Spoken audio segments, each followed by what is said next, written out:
here's the question that matters. Right? Because we're beginning to get all the tools together to evolve ourselves. And we can evolve bacteria, and we can evolve plants, and we can evolve animals. And we're now reaching the point where we really have to ask, is it really ethical, and do we want to evolve human beings? As you're thinking about that, let me talk about that in the context of prosthetics. Prosthetics past, present, future. So this is the iron hand that belonged to one of the German counts, loved to fight, lost his arm in one of these battles. No problem, he just made a suit of armor, put it on, perfect prosthetic. That's where the concept of ruling with an iron fist comes from. And of course, these prosthetics have been getting more and more useful, more and more modern. You can hold soft-boiled eggs. You can have all types of controls. And as you're thinking about that, there are wonderful people like Hugh Hare who've been building absolutely extraordinary prosthetics. So the wonderful Amy Mullins will go out and say, how tall do I want to be tonight? Or he will say, what type of cliff do I want to climb? Or does somebody want to run a marathon, or does somebody want a ballroom dance? And as you adapt these things, the interesting thing about prosthetics is they've been coming inside the body. So these external prosthetics have now become artificial knees, they've become artificial hips, and then they've evolved further to become not just nice to have, but essential to have. So when you're talking about a heart pacemaker as a prosthetic, you're talking about something that isn't just, I'm missing my leg, it's if I don't have this, I can die. And at that point, a prosthetic becomes a symbiotic relationship with the human body. And four of the smartest people that I've ever met, Ed Boyden, Hugh Hare, Joe Jacobson, Bob Lander, are working on a Center for Extreme Bionics. And the interesting thing, what you're seeing here is these prosthetics now get integrated into the bone, they get integrated into the skin, they get integrated into the muscle. And one of the other sides of Ed is he's been thinking about how to connect the brain using light or other mechanisms directly to things like these prosthetics. And if you can do that, then you can begin changing fundamental aspects of humanity. So how quickly you react to something depends on the diameter of a nerve. And of course, if you have nerves that are external or prosthetic, say with light or liquid metal, then you can increase that diameter, and you could even increase it theoretically to the point where, as long as you could see the muzzle flash, you could step out of the way of a bullet. Those are the order of magnitude of changes you're talking about. This is a fourth sort of level of prosthetics. These are phonak hearing aids. And the reason why these are so interesting is because they cross a threshold from where prosthetics are something for somebody who is disabled, and they become something that somebody who is quote-unquote normal might want to actually have. Because what this prosthetic does, which is really interesting, is not only does it help you hear, you can focus your hearing, so you can hear the conversation going on over there. You can have super hearing, you can have hearing in 360 degrees, you can have white noise, you can record, and oh, by the way, they also put a phone into this. So this functions as your hearing aid and also as your phone.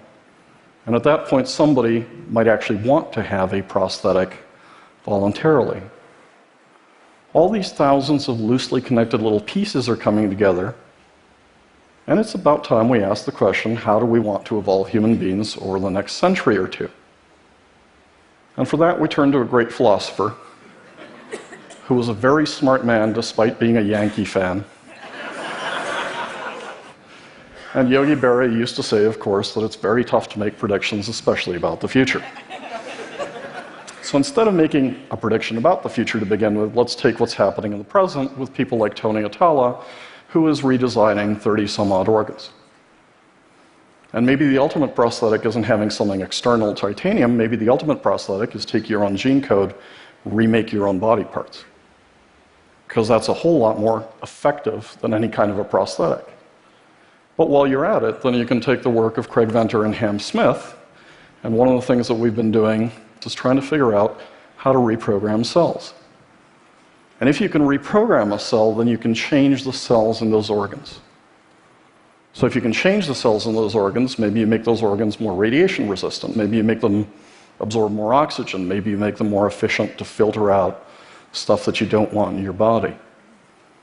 And over the last few weeks, George Church has been in the news a lot because he's been talking about taking one of these programmable cells and inserting an entire human genome into that cell. And once you can insert an entire human genome into a cell, then you begin to ask the question, would you want to enhance any of that genome? Do you want to enhance a human body? How would you want to enhance a human body? Where is it ethical to enhance a human body, and where is it not ethical to enhance a human body? And all of a sudden what we're doing is we've got this multidimensional chessboard where we can change the human genetics by using viruses to attack things like AIDS. Or we can change the gene code through gene therapy to do away with some of the hereditary diseases. Or we can change the environment and change the expression of those genes in the epigenome and pass that on to the next generations. And all of a sudden, it's not just one little bit. It's all these stacked little bits that allow you to take little portions of it until all the portions coming together leads you to something that's very different. And a lot of people are very scared by this stuff. And it does sound scary. And there are risks to this stuff. So why in the world would you ever want to do this stuff? Why would we really want to alter the human body in a fundamental way? The answer lies in part with Lord Rees, Astronomer Royal of Great Britain. And one of his favorite sayings is the universe is 100% malevolent. So what does that mean? It means if you take any one of your bodies at random, drop it anywhere in the universe, drop it in space, you die. Drop it on the sun, you die. Drop it on the surface of Mercury, you die. Drop it near a supernova, you die. But fortunately, it's only about 80% effective. So as a great physicist once said, there's these little upstream eddies of biology that create order in this rapid torrent of entropy. So as the universe dissipates energy, there's these upstream eddies that create biological order. Now, the problem with eddies is they tend to disappear. They shift. They move in rivers. And because of that, when an eddy shifts, when the Earth becomes a snowball, when the Earth becomes very hot, when the Earth gets hit by an asteroid, when you have supervolcanoes, when you've got solar flares, when you have potentially extinction-level events like the next election, then all of a sudden, you can have periodic extinctions. And by the way, that's happened 5 times on Earth, and therefore it is very likely that the human species on Earth is going to go extinct someday. Not next week, not next month, maybe in November, but maybe 10,000 years after that. As you're thinking of the consequence of that, if you believe that extinctions are common and natural and normal and occur periodically, it becomes a moral imperative to diversify our species. And it becomes a moral imperative because it's going to be really hard to live on Mars if we don't fundamentally modify the human body. Right? You go from one cell, mom and dad coming together to make one cell, in a cascade to 10 trillion cells. We don't know if you change the gravity substantially if the same thing will happen to create your body. We do know that if you expose our bodies, as they currently are, to a lot of radiation, we will die. So as you're thinking of that, you have to really redesign things just to get to Mars. Forget about the moons of Neptune or Jupiter. And to borrow from Karl Kardashev, let's think about life in a series of scales. So life 1 civilization is a civilization that begins to alter his or her looks. And we've been doing that for thousands of years. You know, you've got tummy tucks, and you've got this, and you've got that. You alter, your looks, and I'm told that not all of those alterations take place for medical reasons. Seems odd. A Life 2 civilization is a different civilization. A Life 2 civilization alters fundamental aspects of the body. So you put human growth hormone in, the person grows taller, or you put X in, and the person gets fatter, or loses metabolism, or does a whole series of things, but you're altering the functions in a fundamental way. To become an intrasolar civilization, we're going to have to create a Life 3 civilization. And that looks very different from what we've got here. Maybe you splice in Deinococcus radiodurans so that the cells can resplice after a lot of exposure to radiation. Maybe you breathe by having oxygen flow through your blood instead of through your lungs. But you're talking about really radical redesigns. And one of the interesting things that's happened in the last decade is we've discovered a whole lot of planets out there. And some of them may be Earth-like. The problem is, if we ever want to get to these planets, the fastest human objects, Juno and Voyager and the rest of the stuff, take tens of thousands of years to get from here to the nearest solar system. So if you want to start exploring beaches somewhere else, or you want to see two sunsets, then you're talking about something that is very different because you have to change the time scale and the body of humans in ways which may be absolutely unrecognizable. And that's a life force civilization. Now, we can't even begin to imagine what that might look like, but we're beginning to get glimpses of instruments that might take us even that far. And let me give you two examples. So this is the wonderful Floyd Romsberg. And one of the things that Floyd's been doing is he's been playing with the basic chemistry of life. So all life on this planet is made in ATCGs, the 4 letters of DNA. All bacteria, all plants, all animals, all humans, all cows, everything else.